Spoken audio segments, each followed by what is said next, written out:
Get this trash out of here before she embarrasses us all. Victoria Ashford grabbed Zara's arm and shoved her backward. The young black woman stumbled, her simple black dress catching on a champagne table. Preston immediately started filming, zooming in on Zara's face. This is going straight to TikTok. Poor girl thinks she belongs here. Camilla snatched the invitation from Zara's hand, waving it above her head like a trophy. Look, everyone. Someone's playing dress-up with a fake ticket. She ripped it in half, the pieces fluttering to the marble floor of the Metropolitan Museum. The sound of tearing paper echoed through the sudden silence. Security guards moved closer as the Ashford family formed a circle around Zara, their phones out, recording her humiliation from every angle. 200 elite guests turned to watch the entertainment. Zara bent to collect the torn pieces, her hands trembling slightly as laughter rippled through the crowd. Have you ever been destroyed in public by people who had no idea they were signing their own death warrant? The torn invitation pieces lay scattered like confetti at Zara's feet. She knelt gracefully, collecting each fragment while the Ashford family towered over her, their phones capturing every angle of her humiliation. "Ladies and gentlemen," Victoria announced to the growing crowd, her voice dripping with theatrical concern, "we have a gatecrasher situation. Some people simply don't understand the meaning of exclusive." Preston adjusted his camera angle, speaking directly into his phone. "Guys, you're witnessing peak delusion right here, when keeping it real goes horribly wrong." His TikTok was already climbing past 15,000 views. Camilla had switched to Instagram Live, her follower count jumping from 23,000 to 28,000 in real time. "This is actually painful to watch," she whispered to her audience, like, "the secondhand embarrassment is killing me right now." The museum's head of security, James Patterson, approached with visible reluctance. Behind him trailed Dr. Elizabeth Harper, the museum director, her face tight with professional concern. "Ma'am," Patterson addressed Zara quietly, "I need to verify your invitation status for tonight's event." Victoria's laugh was sharp and cutting. "James, darling, the evidence is right there on the floor. Clearly forged. Probably printed at some Kinko's in Queens." The crowd pressed closer, forming a perfect circle of designer gowns and tailored tuxedos. Phone cameras glinted like predator eyes in the museum lighting. Dr. Harper checked her tablet nervously. "The Williams Foundation table. They're listed as our platinum sponsor with a $100,000 contribution." "Anyone can steal a foundation name," Preston interrupted, still filming. "Dad, didn't you handle corporate security at Goldman? Tell them about identity theft." Richard Ashford pushed through the crowd, his phone buzzing incessantly. "What's all this commotion? I have the Williams tech signing at 9 a.m. sharp tomorrow morning. Our $750 million partnership depends on—" "Handle your business calls later, Richard," Victoria snapped. "We're dealing with a social emergency here." The event coordinator, Sarah Mitchell, appeared with her clipboard, whispering urgently to Patterson. "Sir, the live auction starts in 8 minutes. We need to resolve this quickly." Zara finally stood, the torn invitation pieces carefully arranged in her palm. Her voice was steady, almost serene. "I understand there's been some confusion about my presence here tonight." "Confusion?" Camilla laughed into her phone. "Girl, there's no confusion. You don't belong here. This isn't a community center fundraiser." The comments on her live stream exploded. "Why won't security just remove her? This is so cringe. Poor girl doesn't realize. Someone should help her understand." A distinguished elderly man in the crowd, Judge Catherine Morrison's husband, began recording discreetly with his phone. His expression grew more troubled with each passing moment. Dr. Sarah Washington, a prominent surgeon, leaned toward her husband. "This doesn't feel right. They're being unnecessarily cruel." Victoria heard the whisper and turned sharply. "Sarah, surely you understand the importance of maintaining standards. These events require appropriate boundaries." "Appropriate boundaries?" Dr. Washington's eyebrows rose. "Or appropriate prejudices." The tension in the room shifted perceptibly. Some guests began looking uncomfortable, sensing the ugly turn the evening had taken. Preston sensed the mood change and doubled down, addressing his growing TikTok audience. "Sometimes reality hits hard, people. Not everyone gets to live the dream." The video was approaching 50,000 views. Patterson cleared his throat. "Miss, do you have any other form of identification that might help us resolve this matter?" Before Zara could respond, Victoria stepped forward again. James, we don't have time for this charade. The Ashford family has donated over $2 million to this museum. Our word should be sufficient. She gestured dismissively at Zara's simple attire. Look at her. For heaven's sake, does she look like someone who belongs at a 10,000 per plate charity gala? The dress is from Target. The shoes are from Payless. This is embarrassing for everyone involved. Richard's phone buzzed again. He glanced at the screen. Marcus Williams. Urgent. He declined the call, focusing on his wife's performance. Camilla zoomed in on Zara's clutch with her phone camera. Even her purse looks fake.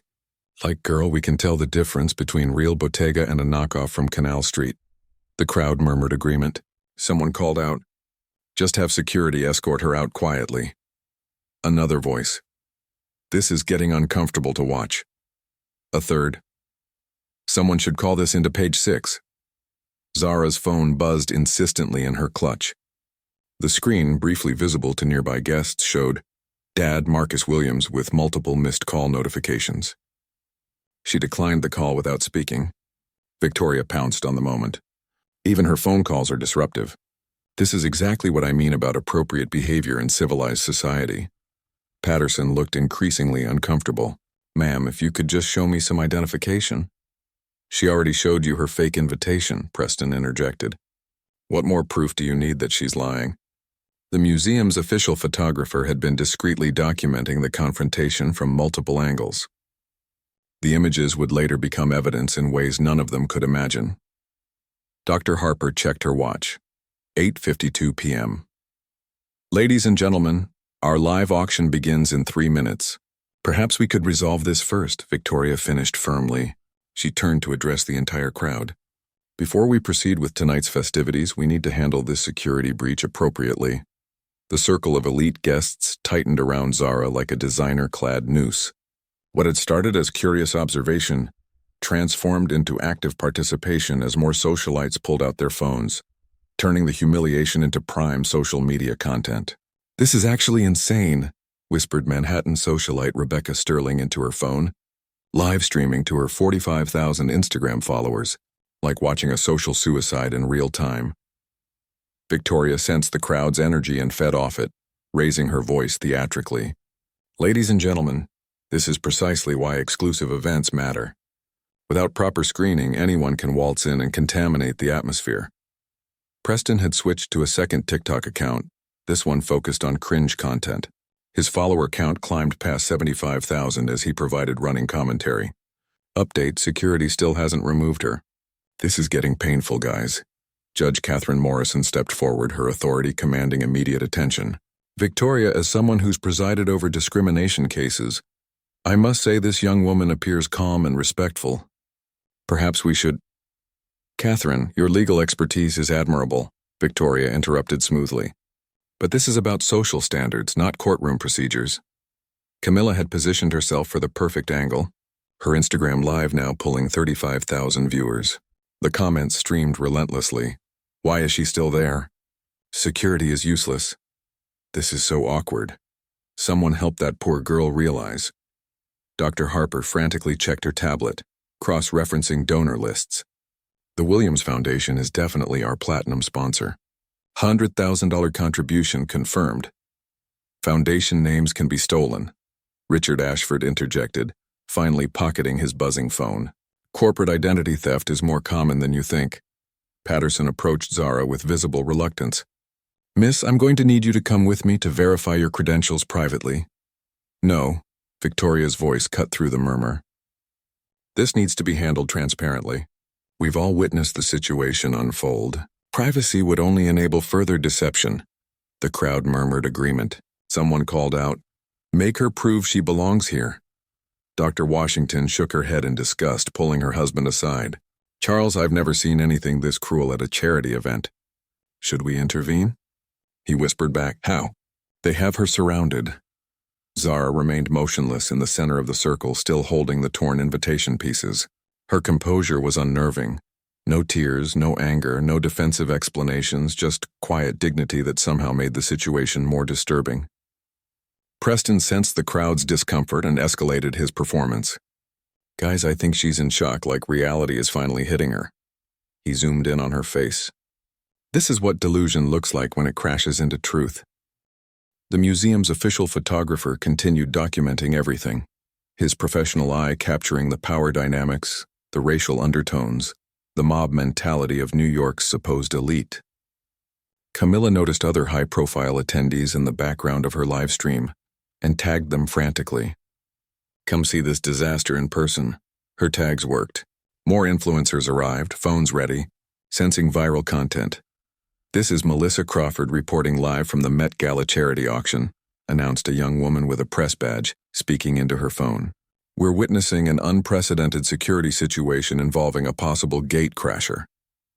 The crowd's phones created a constellation of recording lights, documenting every angle of Zara's humiliation. Later, investigators would count 37 separate video recordings of the incident.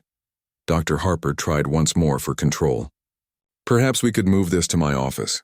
"Absolutely not," Victoria declared. "Public problems require public solutions. This young woman chose to make a spectacle. She can face the consequences publicly." Patterson looked desperately uncomfortable. "Ma'am, policy requires we handle these situations discreetly." "Your policy clearly isn't working," Richard interrupted. "The Ashford family has been supporting this institution for 15 years. Our judgment should carry weight here." Zara's phone buzzed again, the screen briefly visible. "Dad, emergency. Answer now," with 17 missed calls. She declined again without speaking. Preston pounced. "Even her fake emergency calls won't save her now. Daddy's imaginary money can't buy her way out of this." The crowd laughed. Someone shouted, "Just call the real police." Another voice, "This is taking forever. Can't security just drag her out?" Judge Morrison tried again. "Victoria, this has gone too far. The young woman hasn't caused any actual disturbance." "Her very presence is a disturbance," Camilla snapped, still live streaming. "Some of us paid serious money to be here. We shouldn't have to deal with this." The comment section exploded with agreement. "Exactly. Know your place. So entitled. Security is weak." Dr. Washington finally stepped forward. "I'm leaving." "This is disgusting." She turned to her husband. "Charles, we're going." "I won't be part of this lynch mob." Victoria's eyes flashed dangerously. "Sarah, if you can't handle maintaining social standards, perhaps you should reconsider your membership on our hospital board." The threat hung in the air. Dr. Washington stopped walking. Her career suddenly on the line. Preston seized the moment. "And that's how it's done, people. Sometimes reality requires enforcement." His second TikTok had reached 120,000 views. The elderly businessman who'd been quietly recording finally spoke up. "Young man, I've seen enough. This behavior is reprehensible." "Sir, with respect, you don't understand the situation," Richard replied smoothly. "We're protecting the integrity of this institution." "You're destroying it," the man shot back. Victoria raised her hand for silence, her voice carrying across the marble hall. "Ladies and gentlemen, we've been more than patient. Security, I'm formally requesting this trespasser be removed from the premises immediately."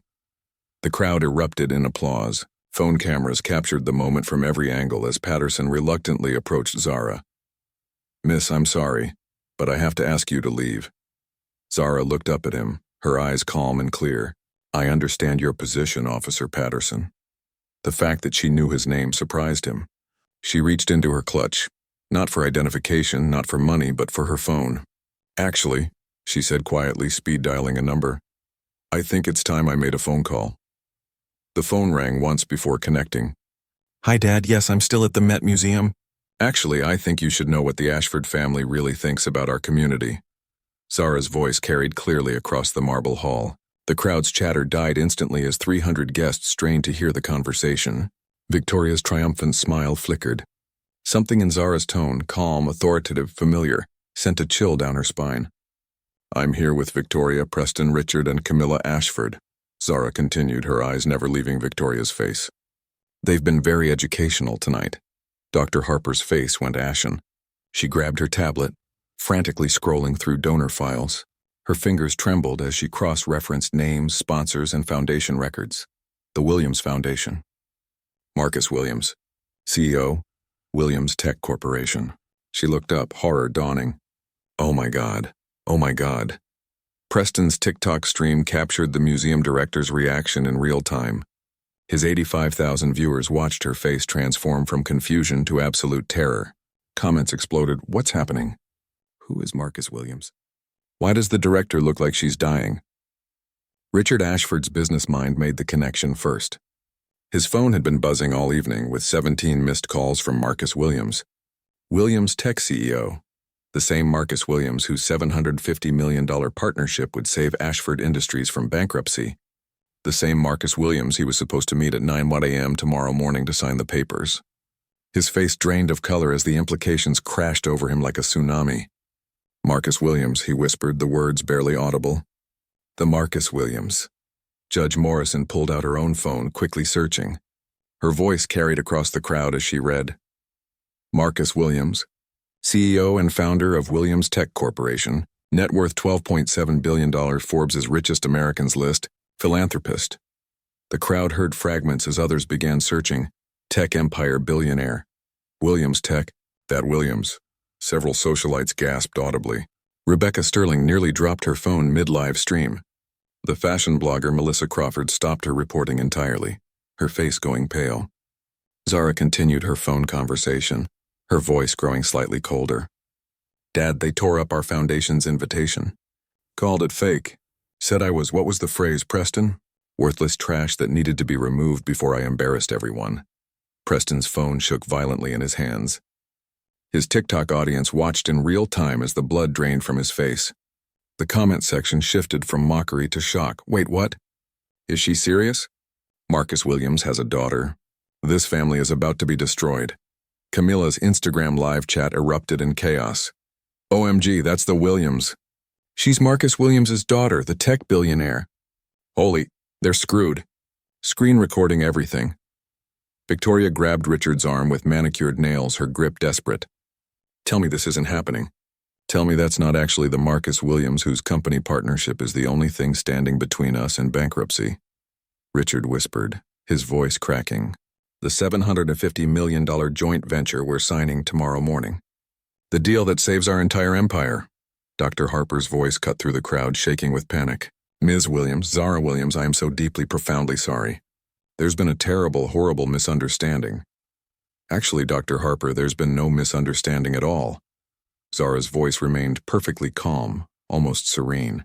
Everyone here has seen exactly who the Ashford family really is when they think nobody important is watching. The crowd's phones continued recording, but the energy had completely shifted. What moments before had been entertainment was now becoming evidence. Criminal evidence, civil evidence, career-destroying evidence.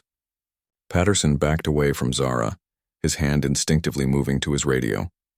Ma'am, Miss Williams, I had absolutely no idea. I was just following orders. Of course you didn't, Officer Patterson. That was precisely the point of tonight, to see how people treat others when they think there are no consequences. Zara held up the torn invitation pieces, each fragment catching the light. This is what the Ashford family thinks of a $100,000 charity donation of the foundation that funds arts. Education for underprivileged children across New York. Victoria's mouth opened and closed soundlessly, like a fish drowning in air. Her social media performance had become a public relations nightmare, being broadcast live to tens of thousands of viewers across multiple platforms. Preston desperately tried to end his TikTok stream, but his panicked fingers couldn't find the right buttons. His 94,000 viewers watched him fumble with the phone in real time, comments flooding in. Don't stop recording. This is legendary. Screen recording everything. Best plot twist in history. Camilla had better reflexes, ending her Instagram live immediately. But 43,000 viewers had witnessed everything from start to finish. Screenshots and screen recordings were already spreading across TikTok, Twitter, Instagram, and Facebook at viral velocity. Dad, Zara continued into her phone, should I mention that Preston has been filming this entire incident for TikTok? That Camilla live-streamed my humiliation to over 40,000 followers? That Victoria announced to 200 of New York's elite that I was trash who needed to be removed from civilized society? Richard tried desperately to salvage the situation, stepping forward with his hands raised. Miss Williams, Zara, please, there's been a terrible mistake. My family had absolutely no idea who you were. No idea about what, Mr. Ashford? No idea that black people can afford charity gala tickets? No idea that someone in a Target dress might have generational wealth? or no idea that your actions have consequences that extend beyond your little social bubble. The crowd pressed closer, phones still recording from every conceivable angle. The power dynamic had completely reversed. The Ashford family now stood in the center of the circle, surrounded by cameras documenting their public destruction. Dr. Sarah Washington stepped forward, her voice carrying professional authority. As a medical professional and witness to everything that happened here tonight, I can testify that this was systematic discrimination, deliberate, calculated, cruel. Judge Morrison nodded grimly. I've presided over enough discrimination cases to recognize textbook racial profiling when I witness it firsthand. The elderly businessman who'd been quietly recording spoke up. Young lady, I have the entire incident documented on my phone, from the moment they called you worthless trash until this very second. Zara's phone conversation continued, audible to everyone in the deadly silence. Dad, they want to remove me from the charity gala that our foundation sponsors, the museum where we donated $2.8 million last year alone. Victoria finally found her voice, though it came out as barely more than a whisper. Please, your father, our companies, this partnership deal means everything to us. Victoria, Zara said quietly, ending her call and pocketing her phone. You just spent 37 minutes telling 200 people that I was worthless trash who didn't belong in civilized society. You filmed it, you broadcast it live. You made my humiliation into entertainment for your social media followers. She gestured to the crowd of phones still recording. What exactly did you think was going to happen when the truth came out? Preston's TikTok was still running, now showing his own terror-stricken face as reality crashed down. The comment section had become a tsunami. This is legendary. Family just destroyed their own empire. Best plot twist ever. They messed with the wrong family. Richard's phone rang, the sound cutting through the silence like a knife. He looked at the screen with shaking hands. Marcus Williams, urgent, answer now. With trembling fingers, he answered, Marcus, I can explain everything. The voice that came through the speaker was ice cold, audible to everyone in the sudden quiet. Richard, I'm 3 minutes away from the museum. Don't you dare move. Minutes felt like 3 hours. The museum's marble hall had transformed into a corporate courtroom, with 200 elite witnesses holding their phones like evidence collectors. The Ashford family stood frozen in the center while Zara remained calm at the periphery, checking her messages. Her phone buzzed with a text visible to nearby guests. Dad, board emergency meeting moved to 10 p.m. tonight. Ashford partnership under review. The massive museum doors opened with an echo that silenced every whisper. Marcus Williams entered like a force of nature, 6'2", impeccably dressed in a charcoal Tom Ford suit, flanked by 2 assistants and what appeared to be legal counsel. His presence commanded immediate attention. Conversations died mid-sentence. Phones lowered slightly as the crowd recognized power when it walked into a room. Good evening, Marcus said, his voice carrying easily across the hall. His eyes swept the crowd before settling on his daughter. Zara, are you all right? She nodded once. I'm fine, Dad. Just educated. Marcus's gaze shifted to the Ashford family. Victoria, Preston, and Camilla had unconsciously huddled behind Richard, as if he could shield them from the approaching storm. Richard, Marcus said, his voice deceptively calm, I received an interesting phone call from my daughter. Something about your family's approach to community relations. Dr. Harper rushed forward, tablet in hand, her professional composure completely shattered. Mr. Williams, I am mortified by what happened here tonight. The museum takes full responsibility. Marcus held up one hand, stopping her mid-sentence.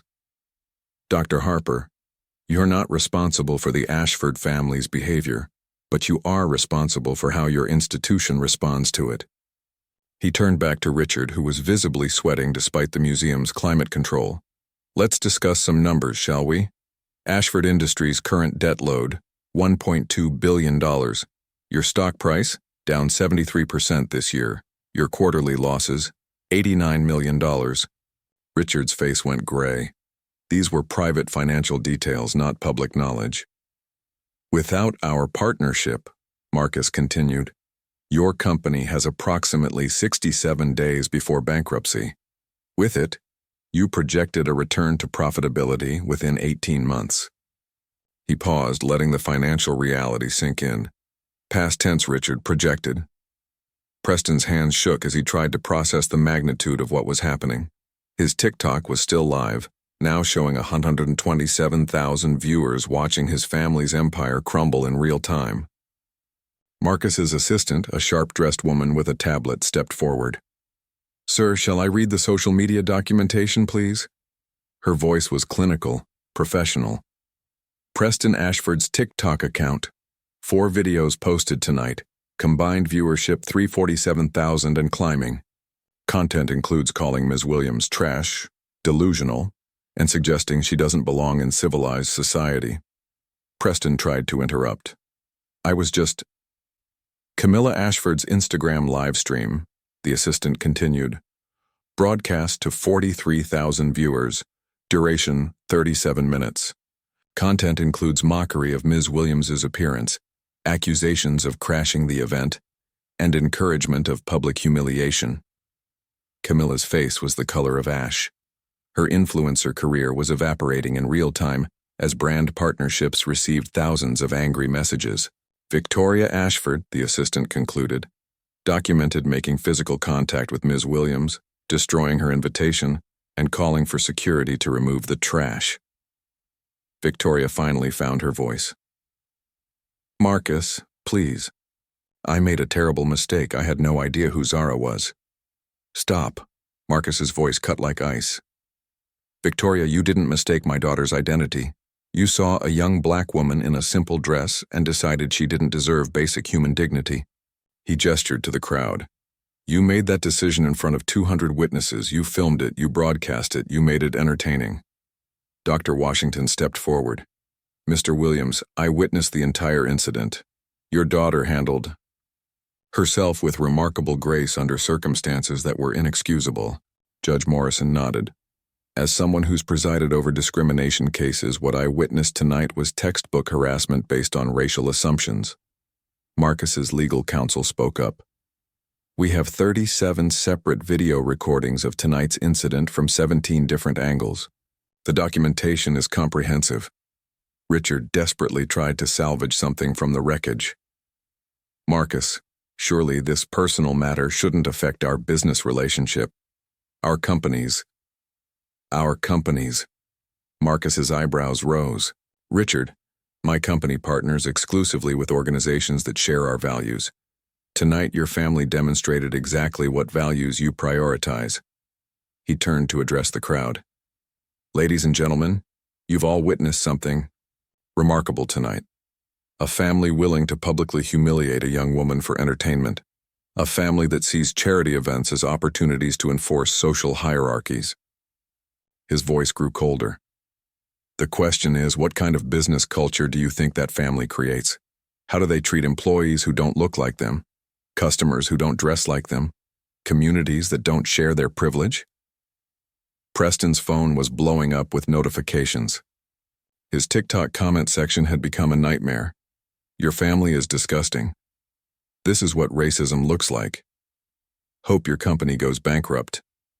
Screen recording everything." Marcus pulled out his phone. "Richard, I'm going to make a conference call. My board of directors is waiting." He dialed, putting the call on speaker. "Gentlemen, I'm at the Met Museum with the Ashford family. You've all received the video documentation of tonight's incident." A voice came through clearly. "Marcus, we've reviewed the materials. The board's position is unanimous." Another board member. "The partnership agreement contained explicit clauses about corporate values alignment. This appears to be a clear violation." Richard's voice cracked. "Please, our employees. Thousands of jobs depend on this partnership." "Richard," Marcus said quietly, "you should have thought about your employees before you allowed your family to publicly humiliate mine." Zara spoke for the first time since her father's arrival. "Dad, I'd like to suggest something." All eyes turned to her. The crowd leaned forward, phones capturing every word. "The Ashford family has shown us who they are, but they could also show us who they're willing to become." Victoria looked up, hope flickering in her eyes. Complete public accountability, Zara continued. Public apologies to everyone who witnessed tonight's events. Mandatory bias training for the entire Ashford Industries Board. A $10 million fund for organizations fighting discrimination, and quarterly diversity audits by an independent firm. She paused, her voice growing stronger. If they're willing to do the work, real work, not just damage control, then maybe they deserve a chance to prove they can change. Marcus studied his daughter's face, and if they're not willing, then they'll have 67 days to explain to their employees why their jobs disappeared because the executives couldn't treat a black woman with basic respect at a charity gala. The silence stretched for 30 seconds. Richard looked at his family, then at the phone still recording, then at the financial ruin awaiting them. Finally, he nodded. We accept all conditions. Marcus's phone buzzed with a text. He glanced at it, then looked up. The board meeting has been postponed until tomorrow at 10 a.m. You have 18 hours to begin demonstrating that your acceptance isn't just words. He turned to leave, then paused. Oh, and Richard, the partnership terms have changed. It's now a probationary agreement, subject to quarterly review based on your family's demonstrated commitment to change. As Marcus and Zara walked toward the exit, Preston's TikTok captured their departure. The comment section was unanimous. Legendary. Justice served. Best plot twist ever. They chose the right response. Months later, the Metropolitan Museum annual report.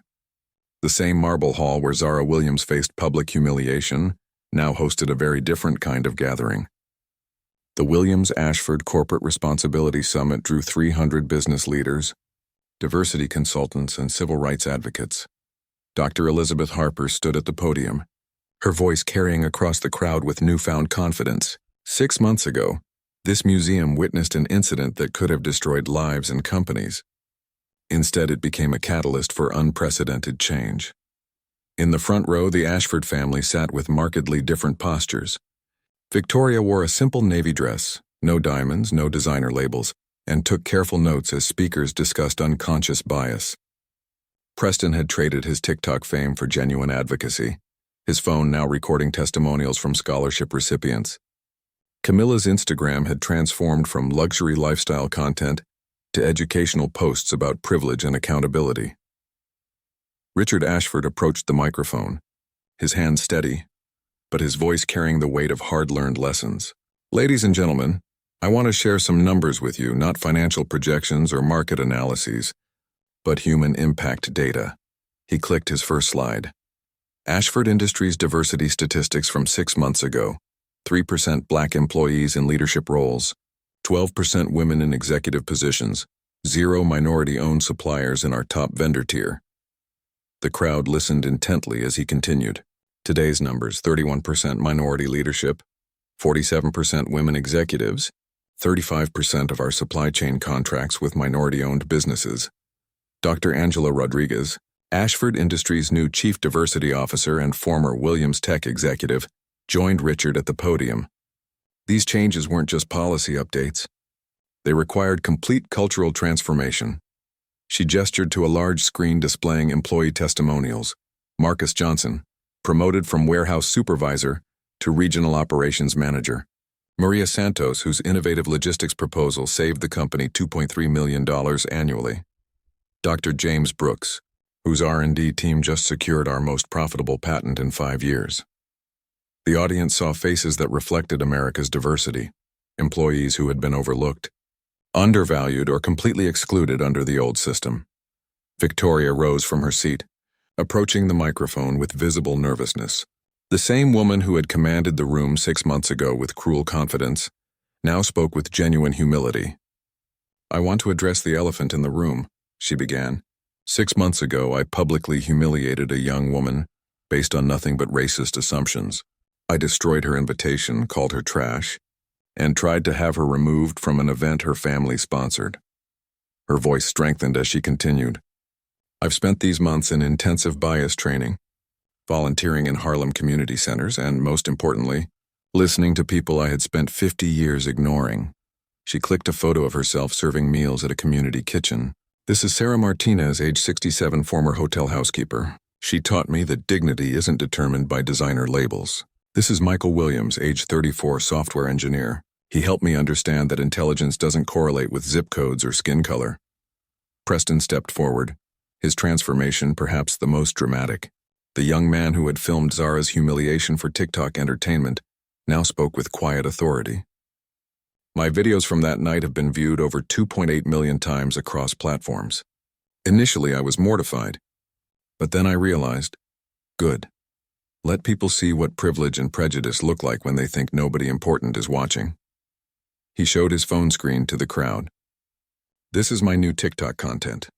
Last week, explaining implicit bias to Gen Z audiences, 847,000 views. The week before, interviewing HBCU students about career barriers, 1.2 million views. The comment sections he displayed showed a remarkable shift.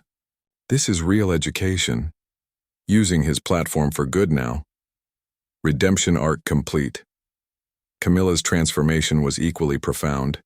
The woman whose Instagram live stream had broadcast Zara's humiliation to 43,000 followers now used her platform for social justice education.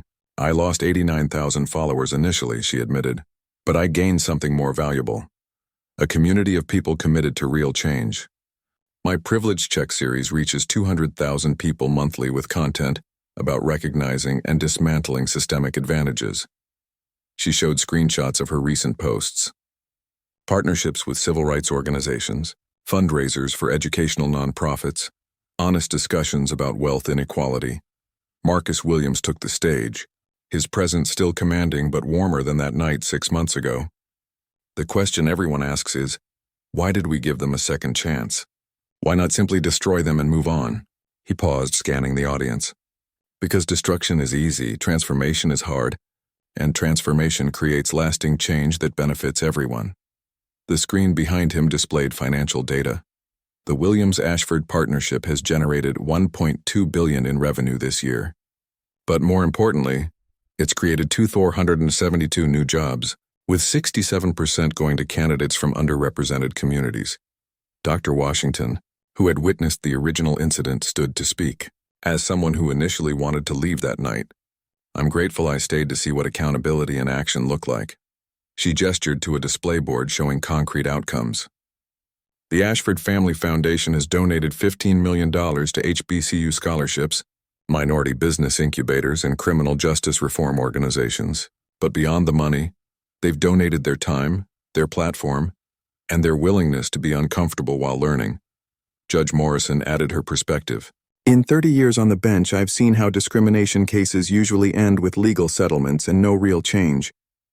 This represents something different: voluntary, comprehensive, sustained transformation. The summit's most powerful moment came when Zara herself took the stage.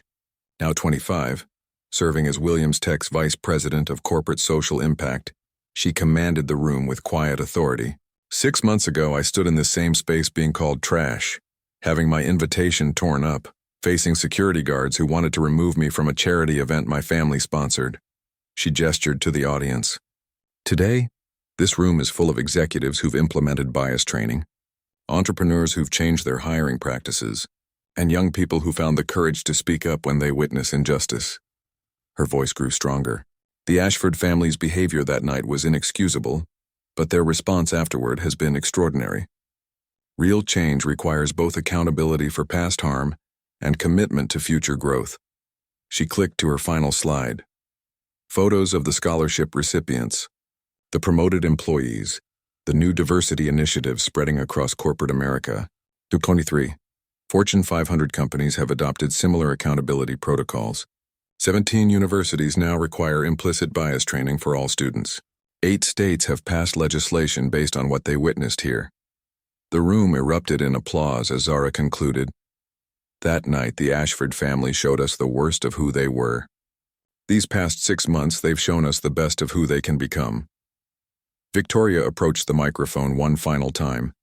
I can't undo what I did that night, but I can spend the rest of my life ensuring it never happens again. Not by me, not by my family, and not in any organization we influence. The summit concluded with a commitment ceremony. 47 companies signed pledges to implement comprehensive diversity programs. The Metropolitan Accord became a template for corporate accountability nationwide. As the crowd dispersed, Preston's final TikTok of the day showed him shaking hands with scholarship recipients. His caption simple, "Growth is possible. Accountability works. Change is real." 2 years later, the legacy effect. Zara Williams stood before the United Nations Human Rights Council in Geneva, addressing delegates from 193 countries. At 27, she had become the youngest person ever to deliver the keynote address on corporate accountability and social justice. 2 years ago, I was publicly humiliated at a charity gala by people who judged me solely on my appearance, she began, her voice carrying across the assembly hall. Today, that incident has sparked a global movement that's transformed how businesses approach diversity, equity, and inclusion. The massive screen behind her displayed staggering statistics. The Metropolitan model had been adopted by 1,247 companies worldwide. Corporate discrimination complaints had decreased by 34% in participating organizations. Minority hiring and leadership roles had increased by 89%. But numbers tell only part of the story, Zara continued. The real impact lives in the individual lives changed, the barriers removed, the voices finally heard. The Ashford family's complete transformation. Victoria Ashford, now a certified diversity consultant, addressed Fortune 500 boards monthly about unconscious bias. Her autobiography, The $750 Million Lesson, Learning to See My Own Privilege, had become required reading in business ethics courses at 47 universities. In her Manhattan office, Victoria reviewed testimonials from the 2008 47 executives who had completed her intensive bias training program. The woman who once called Zara trash now helped others recognize their own prejudices before they caused irreparable harm. Each workshop begins the same way, Victoria explained to a documentary crew filming her story. I show them the video from that night. I make them watch me destroy an invitation, call a young woman worthless, and try to have her removed from an event her family sponsored. She paused, the memory still painful. Then I asked them, what assumptions are you making right now about the people around you? What prejudices are hiding in your blind spots? Preston Ashford had leveraged his viral infamy into something remarkable. His TikTok account at Privilege Check reached 3.2 million followers with content about recognizing and dismantling systemic advantages. His series, Growing Up Rich and Wrong, had been viewed 47 million times. His latest video showed him mentoring inner-city teenagers in entrepreneurship. The comments section, once filled with mockery, now overflowed with gratitude.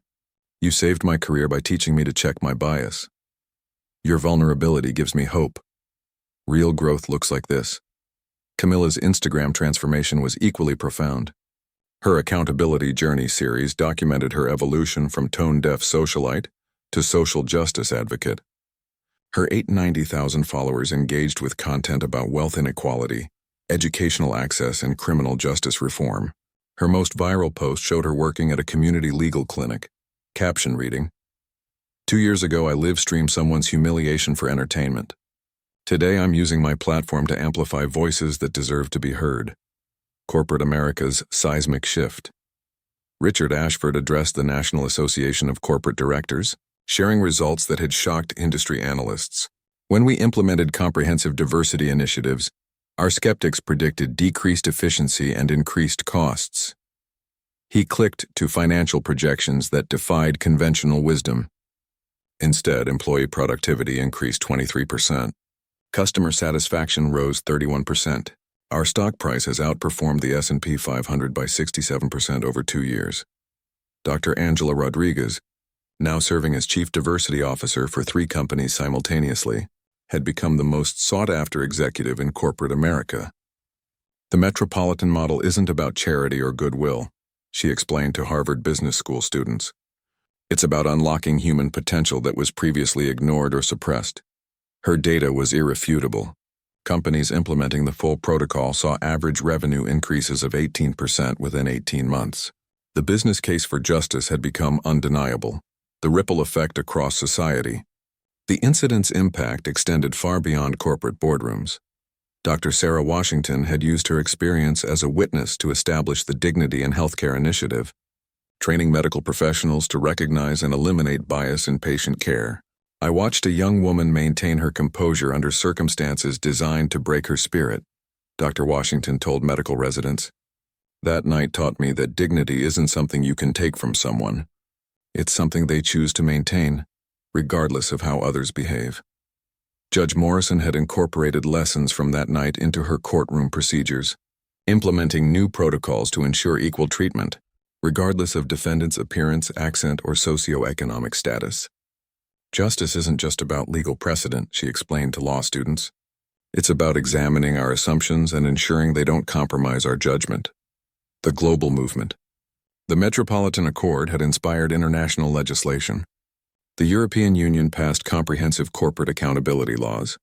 7 African nations implemented similar protocols for multinational corporations operating within their borders. Australia's parliament debated mandatory bias training for all public sector employees.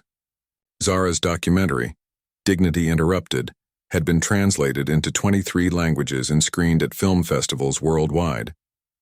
The night that was meant to humiliate her had become a masterclass in grace under pressure, personal growth, and healing.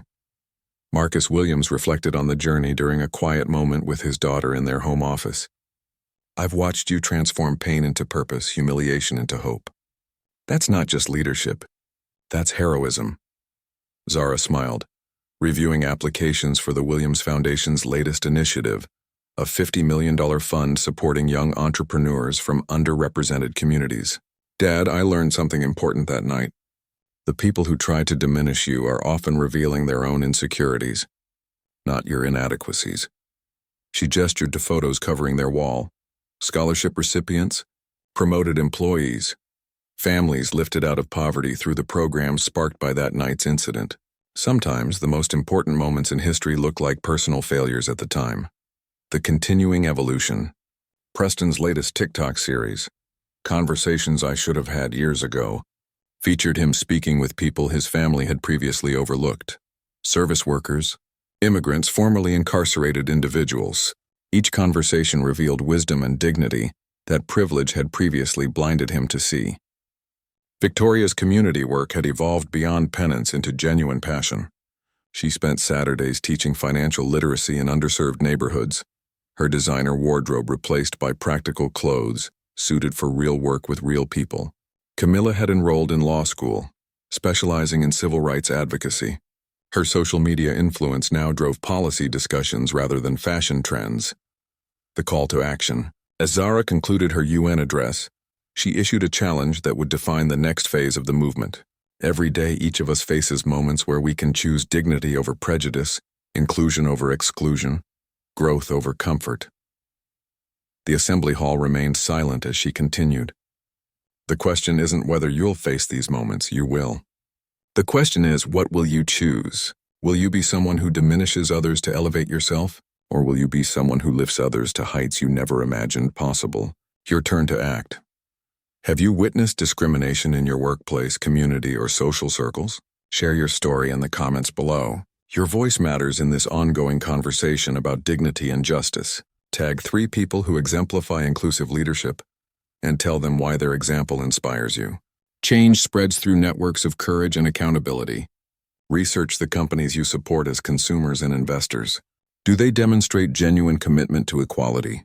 Or are they simply performing diversity without depth? Subscribe to the Justice Diaries for more inspiring accounts of resilience, transformation, and the power of choosing dignity over revenge. Ring that notification bell and join our community of viewers committed to creating a world where everyone's worth is recognized. Share this video with someone who needs to see that their dignity matters, that their voice counts, that their presence in any space is valuable and valid. Remember, true power isn't the ability to humiliate others. It's the wisdom to transform moments of crisis into opportunities for growth, understanding, and lasting positive change. Sometimes the most important deals aren't measured in dollars. They're measured in the dignity we preserve, the justice we create, and the future we build.